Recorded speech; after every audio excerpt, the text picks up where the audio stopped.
guys, what's up? Welcome back to the Millennial Wave. I'm Rachel Kayleen, and this is episode 45 of the podcast. We're going hard right now. This is getting intense right here. Have you guys seen this guest? If you are watching us with the video, his bow tie is so freaking nice. It's like your signature, right? Signature. Yes, I love it. So let me introduce you. So this is Tony Reed. He also goes by Tony Reed, the Aflac lead. Oh, that's the one. Ding!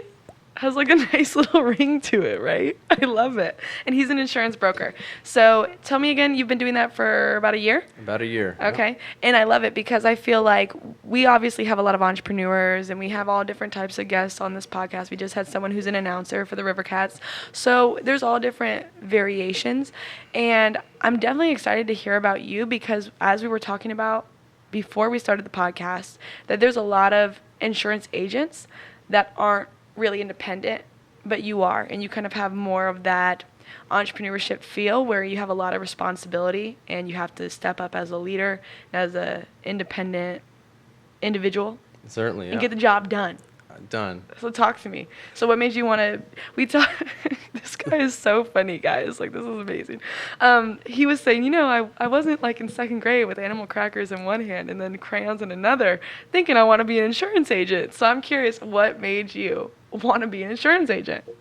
Well, I think like a lot of other brokers or agents, it's kind of a very similar story. Maybe we went to business school or we went to, we got inspired somehow. Maybe it was a family member that had introduced it to us or, some sort of mentor or something like that. But yes, for me, it was a recruiting opportunity. I've done many jobs in the past, working at a grocery store, a mailman, all kinds of things. So you did become a mailman. Yes, there you go. Okay. Delivering all kinds of things, live fish, little really? praying mantis eggs, Are you serious? Oh yeah, all kinds. Oh my gosh. Casino earnings, Oh. Wait, how'd you know it was a casino earning? Well, I'll sit on the little sender address, I think. Wow, you're a good guy. Anyway, all kinds of things, crazy things. Yeah. But now I'm delivering policies, right? Yeah. So that's the idea. Boom.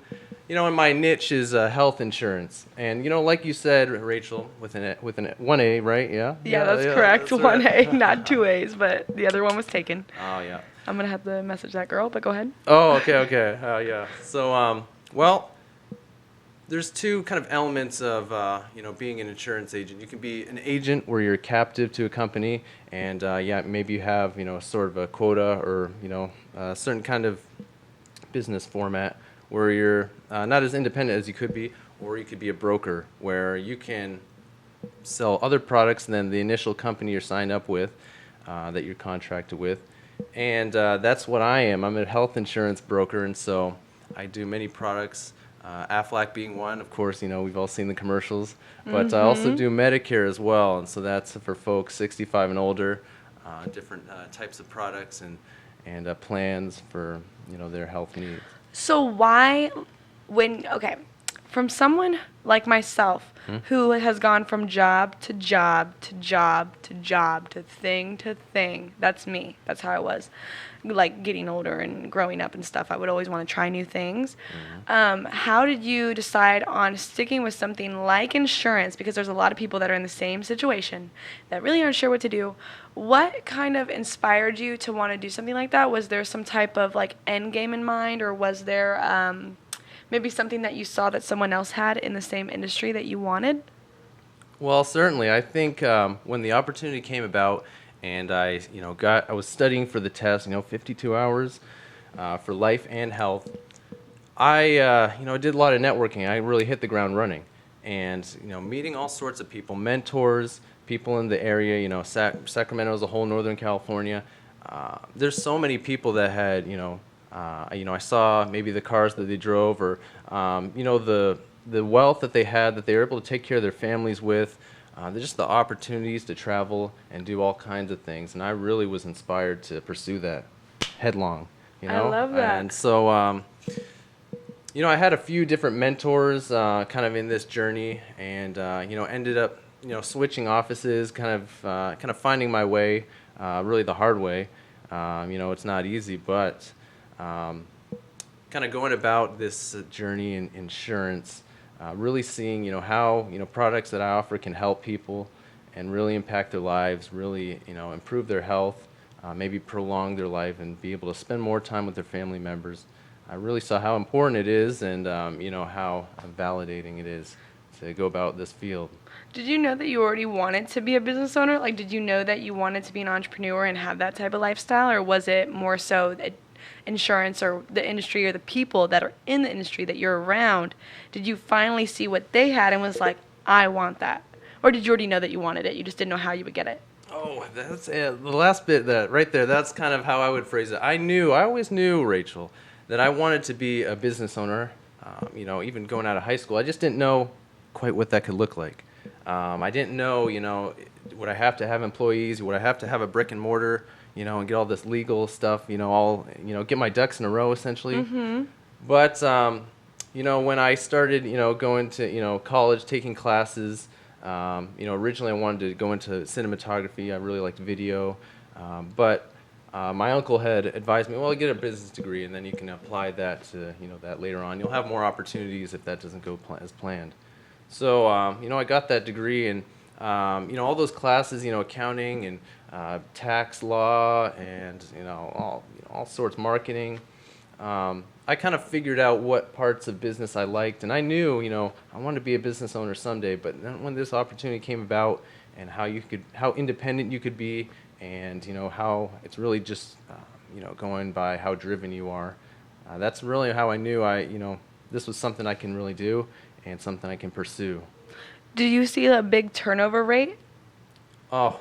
Within insurance agents? Within insurance agents? And keep going. I'm just gonna. Yeah. I certainly do. I certainly see a lot of people come and go.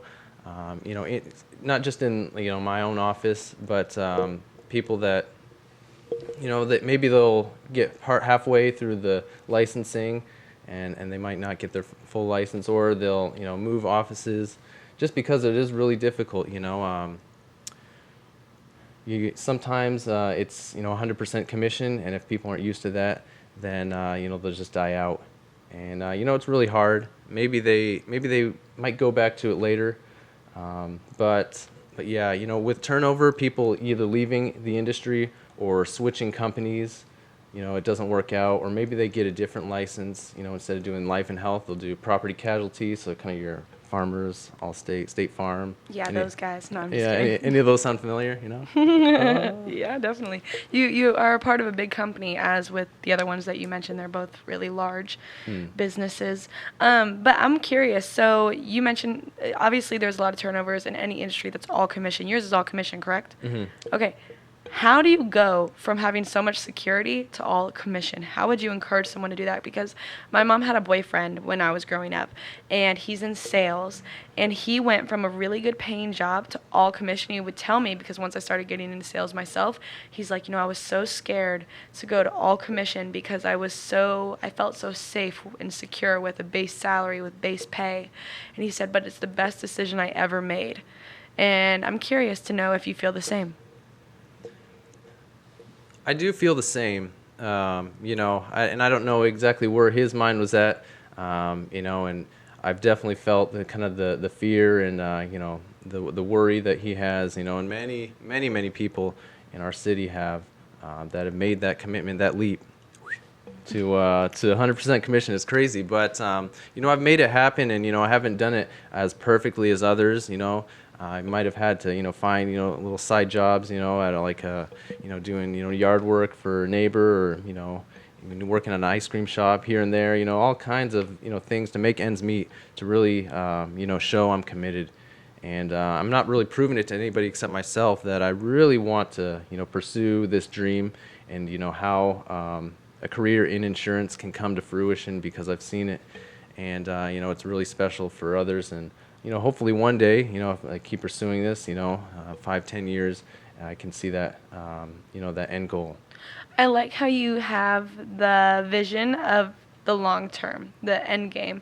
And obviously, I'm not like a huge diehard fan for any influencer, but Gary Vee talks about it all the time, and is always mentioning how you really have to be in it for the long game. and long term, years and years and years, and you can't just want it right away, which is what I feel like a lot of people do. So you said you are in it for the long game. What exactly is the long game? And do you ever feel like the things that you're dealing with, how do you move past them, if that makes sense? How do I move past them? Well, for the first kind of question, the long game, it's kind of like, it's kind of even like your pants, I have to get from square one to square two and, 3, 4, so on and so Gotta forth. point out the pants. So, getting squared away with a certain task, and, really looking at, the next 10 months or, next year, how many, sales I have to go, or how much prospecting, talking to business owners, networking I have to do to make certain goals I have for myself. I really have to, just take the time to, see if I made those goals, and if I didn't, kind of plan, and just not. It's, I guess the main principle is, of course, not giving up. As cliche as that sounds, Yeah. Because if you're really organizing it and making that plan, and not just going off the top of your head or whatnot, then that plan will come to fruition and really work out. Preparation and execution. And just knowing, like, I'm going to do it no matter what. I'm going to make sure it gets done. I'm going to make sure that I'm serious, right? Mm-hmm. So why is this different than anything else that you've ever done? Why did you decide to take this one to another level on seriousness, if that makes sense? Like you said that you've done a lot of things. Now that you're doing this, Mm-hmm. what makes you want to really follow through? Not saying that you haven't, but what made you want to really push more than you have probably or maybe in the past? Well, I certainly think it's worth it, because being, like we said, that non-captive independent broker, I have so much opportunity. I'm not bound by a certain company's compliance laws where I can't have my own website or can't have, my own branding, make my own hashtags or whatever. I can, brand myself, have my name, not just be, a company name, but my own first and last name as my brand, and build that for years to come, versus, another company where I, have to, I'll think, for example, like, at the USPS, the United States Postal Service, when I was a mailman, I really thought, it'd be cool to be, the marketing, executive branch one day, after I made regular, driving around the trucks for, it'd probably be years until I made that, and then try to, move up in the corporate world. And I had this idea where I was going to do this project and submit it. It was just some custom, random idea. And I ended up kind of doing this whole design on the computer and making this like 3D world. And I was going to, make a little commercial, a little pitch, so to speak. And I remember I printed out an example of what I was doing. I wrote a whole letter and I mailed it in. But I didn't mail it to the corporate office. I actually found the CMO's actual home address and mailed it to her. And I ended up getting this email. She's like, freaked out. She's like, what? Like, how did you find this and that? And I was like, well, I mean, it's kind of ironic, somebody who, mailed, something to her home address, and this is the post office she works for. She was kind of freaked out. But anyway, it's kind of a silly story. But the idea is that I have so much freedom and so much liberty to actually, if I'm committed, make a brand for myself, just like some of those, other people we talked about, Trevor Fong or whoever else, that have really worked hard. I can do the same. Yeah, 100%. So how would somebody start with something like that? Like, for example, you have this idea to have your own brand and you want to do things that are independent and you want to be your own boss. How does someone start with that, and how do they grow with the end game in mind, like you talk about, rather than right away? Well, it takes a lot of planning, of course. It's a matter of really, initially finding a mentor, somebody, business coach maybe a family member of some sort, that can really help you find that path that you want, kind of find what your values are, and from there, start building, certain branding, elements, like maybe if you're going to start a website, what your domain's going to be, what kind of colors you might want to use, kind of like, the Millennial Wayve, the lime green, light green, kind of deal. Yeah, the mint. Yep. Kind of the italic, fonts and this and that, all of those things, not just the creative things, but just maybe the technological kind of pieces, like we talked about with the domain and whatnot. What kind of media you'll use, what kind of feel of your brand is going to be about, and then from there, kind of who your target market is, who your audience is, what your morals, your goals are, what your vision is, what your mission is, all those good things. And what kind of run-ins have you had while becoming your own boss? What are some things that you've realized about yourself that you had to overcome, and how can other people do the same?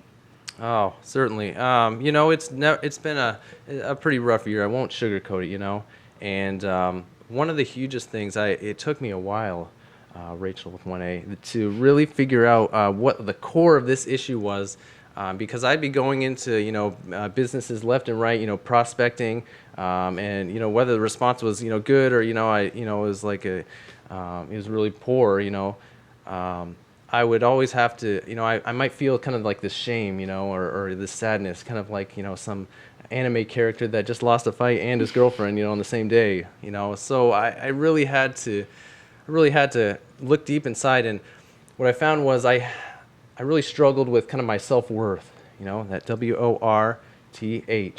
WORTH,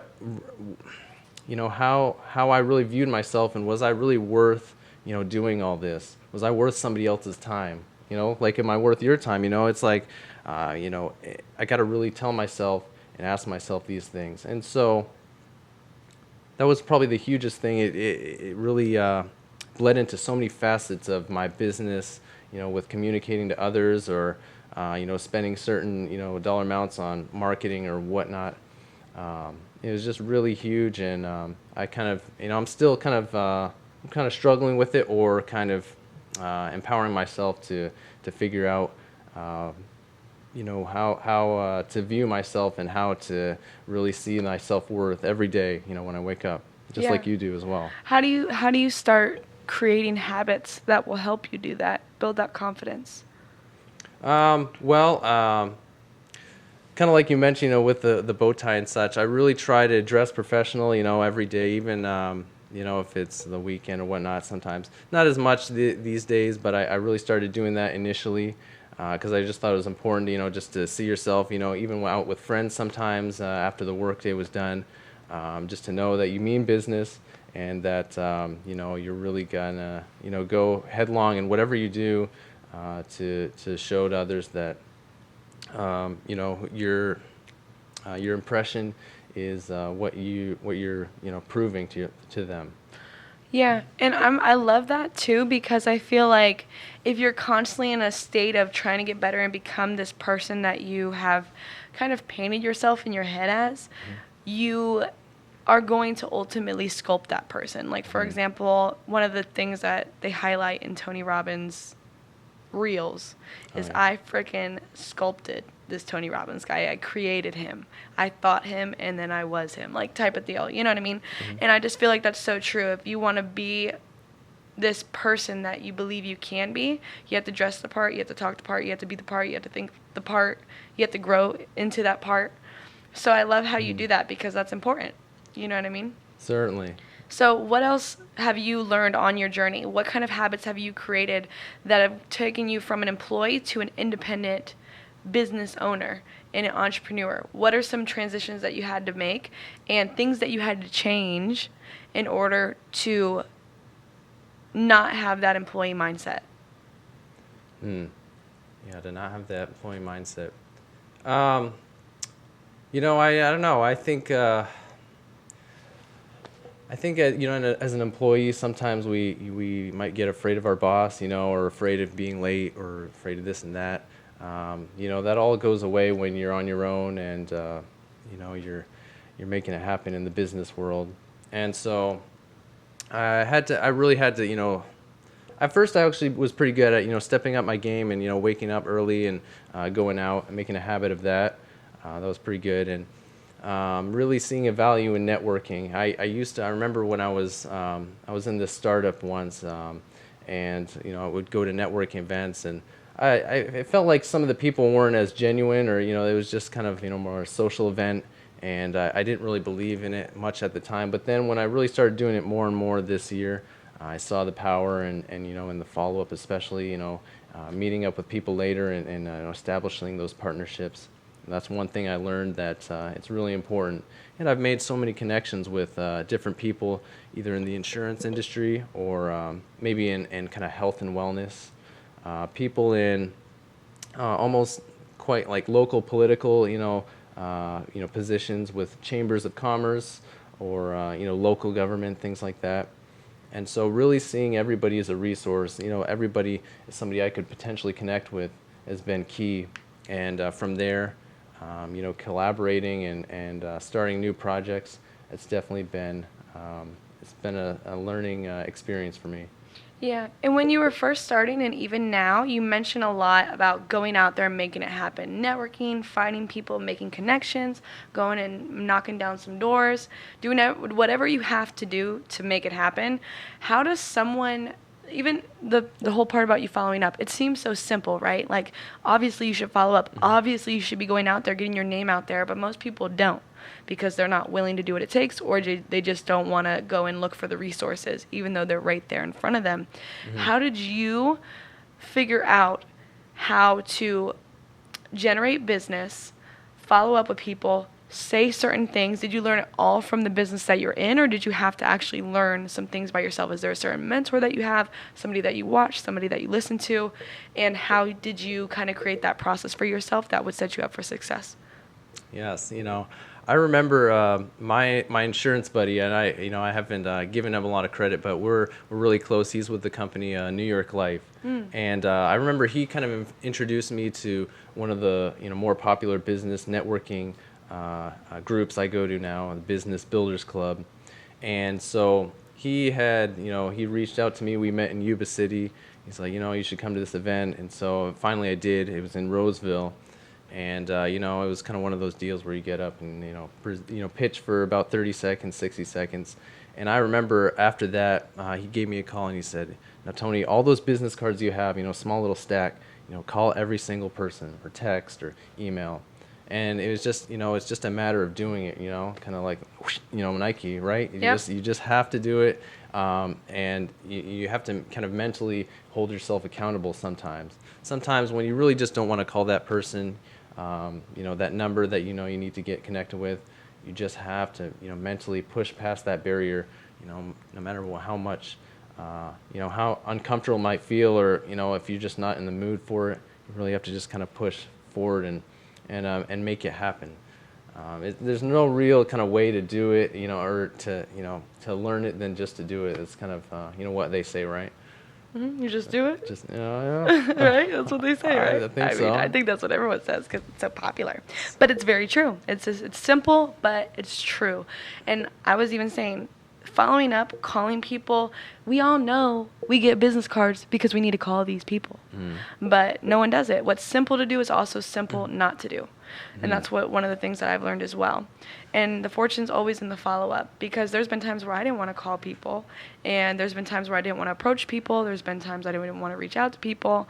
But one of the things that I've actually been doing lately that I've been telling myself, like whenever I'm reaching out to someone that's a potential business contact, or I want to potentially create a relationship with somebody, I'll just tell myself, I have the confidence to expect this to happen, but I also am humble enough to be okay if it doesn't. Oh. So expect everything. Oops.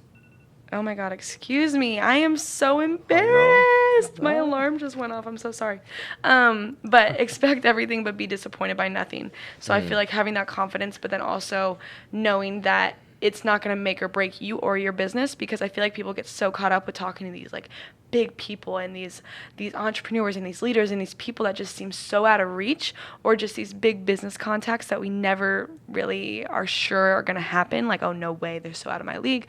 But you'd be surprised if you just come in there with that confidence and just know it's going to happen. And if it doesn't, well, hey, you can always try again.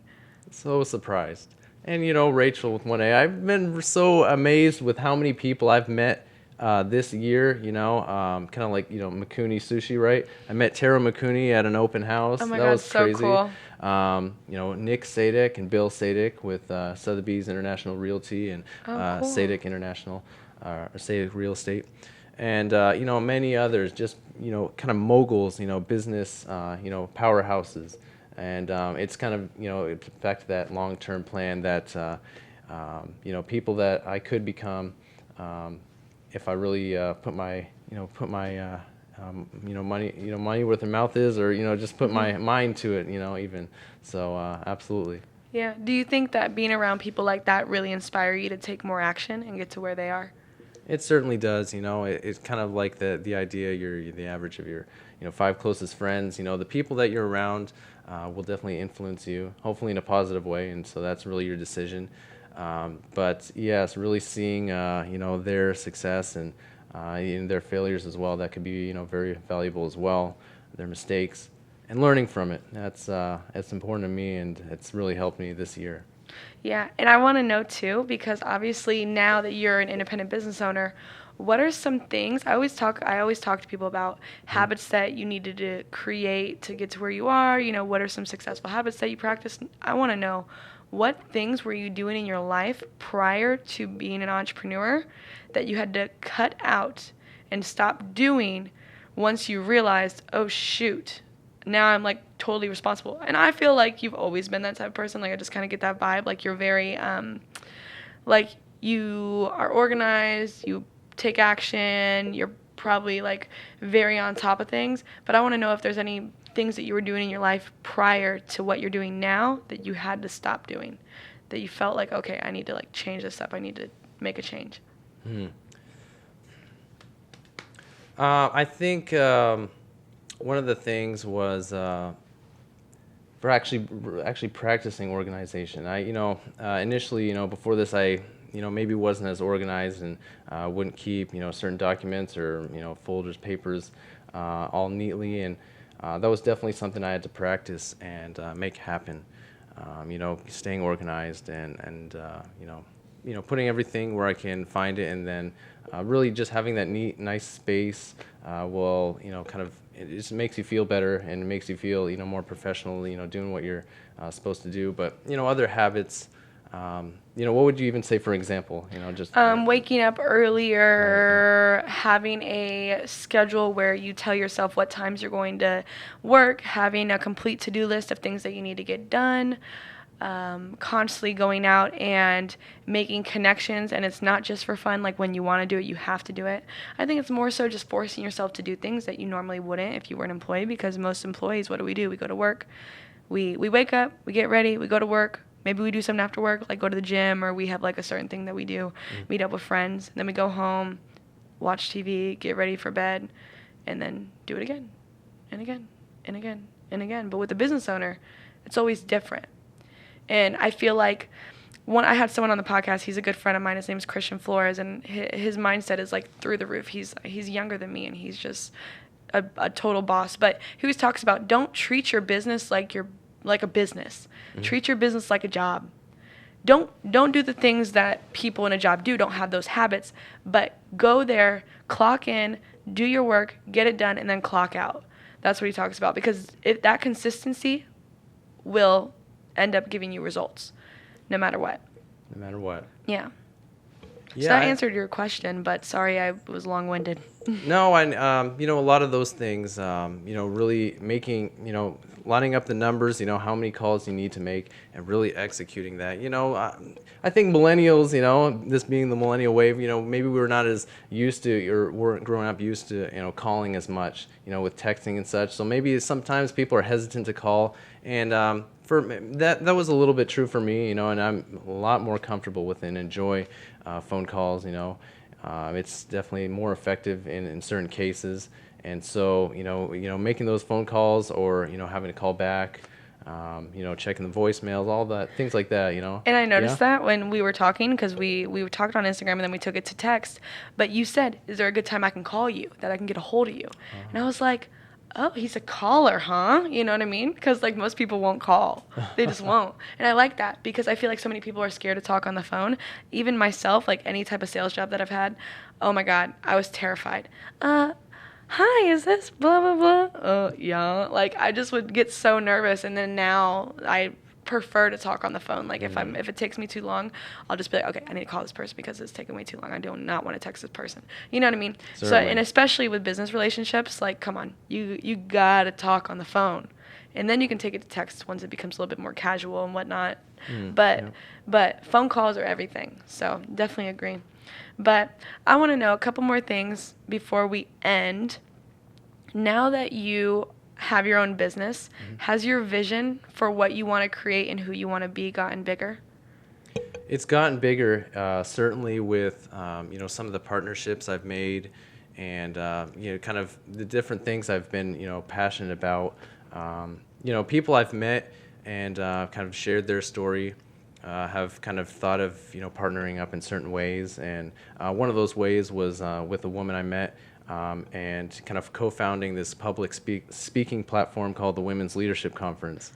Maybe you initially remember seeing a little bit of that. Oh my God, in our Instagram thing. Yeah. Oh my gosh, that's crazy. You were a part of that? Absolutely. Oh, that's awesome. We kind of linked up at a local event with Rotary, and so she had kind of told me about some of the turmoil she had going on with a sexual harassment case of one of her clients. Oh, wow. And so we had partnered up and had our initial kind of speaking event with 40 women in a pretty small room, and then we even went on to another one later in the fall. So that's incredible. Absolutely. Really kind of going on beyond your initial business, having kind of a greater cause that's maybe charitable or help some sort of group of people that you care about. So yeah. Absolutely. Love it. I think that's a good way to end. So tell these people where they can find you. Well, you certainly can find me on LinkedIn and Facebook, a lot of these different medias. If you want to give me a call, I definitely love that. We talked about calling. Yep. So you can go area code 209-218-6578. I would definitely love to hear from you, and that's I think most of those medias, and so yeah, LinkedIn, Facebook. Okay. LinkedIn, Facebook, got it. Tony Reed, and Reed is spelled R-E-E-D. That's right. Yeah. R-E-E-D. Hey. Boom. Okay, so last one. Last one? Last one. So I always ask everyone this at the end of the podcast. Is there any way, like, I know that you're doing your own thing. A lot of people are doing their own things that come on this podcast. They have their own business and everything. But anyone who wants to reach out to you, not just to follow you, but to get to know you better, get mentorship, get training, work with, potentially work for, like, do you have any opportunities like those available, and how would they go about that? Just find you on LinkedIn? Yes, I have a few kind of things going on. Right now, kind of like yourself, I'm interviewing women in the Sacramento area for this Women's Leadership Conference, where I'm kind of having a blog that we're going to be launching next year, and kind of hearing the stories of entrepreneurs, women, single moms, corporate women, all kinds of backgrounds. Cool. And I've also been nominated for an award called the Athena International Leadership Award. It's open to men and women, and it's for entrepreneurs who have been assisting women in leadership. Oh, love it. So if anybody wanted to reach out concerning those things to support, I'd be grateful and look forward to it. Awesome. Thank you for being on the podcast. Yes. And being Christmas, I did have a small gift for you, Rachel. Do you? I do. And maybe if it'd be special if you wanted to close your eyes. Oh God. I really? won't get close to you, but I'll. Okay. Yeah, no, just, you can. Yeah. I'm not scared. Okay. I'm closing my eyes. It better not be something like alive. Oh my God. Oh my God, I love it. You guys, this is so cute. Oh, there it is. Affleck, I'm definitely switching policies now. All right, yeah. Thank you for being on the podcast. Go Thanks Affleck. for having me.